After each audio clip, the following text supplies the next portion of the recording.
Kamusta po mga kadadi? Ang aga ko nga pong gumising para magligpit ng aming pong hinigaan at nung time na po niyan, alas 11 na ng tanghali. Char! At after po niya, nag-vacuum na po ako. Tignan nyo naman, napakasipag para mapakita sa inyo kung gano'n po ako kasipag. Charot!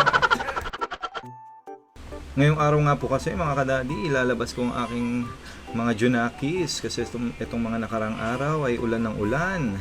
Kaya ayan po sila, pupunta muna po kami sa park para naman kahit papano maipasyal ko po sila. Kaya tara mga kadadi, samahan nyo nga po kami. Tamang lakad-lakad muna, si daddy. At ayan o, tignan nyo, may pa-effect pa na gano'n. At nandito na nga po kami, malapit lang po to sa aming bahay. Itong amusement park namin. Ayan o, tignan mo, napakalaki. Pero meron lang po dyan, seesaw at swing. Okay na po yun. Ngayon nga mga kadadi, hindi pa rin po talaga okay ang panahon. Ito kasi mga nakarang araw, talagang ulan ng ulan. Tingnan nyo, medyo makulimlim pa. Kaya pumunta lang muna kami dito, sa may shade dito. At tamang dito lang kami, tambay, muni-muni.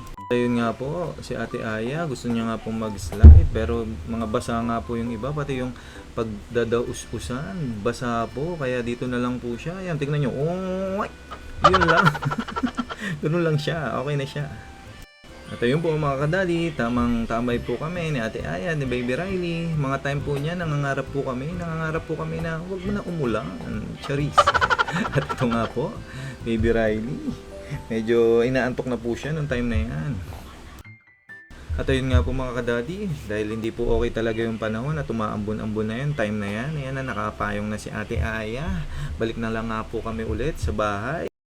At ayun, tingnan nyo naman, ang aking pumbunso. Siya yung pagod na pagod niya. No? Dede po kagad. At tara mga kadadi, magluto nga po tayo ng champurado. Tamang-tama sa maulan na panahon. Ayan o, mekos-mekos na yan. Ayan, napakasarap po niyan.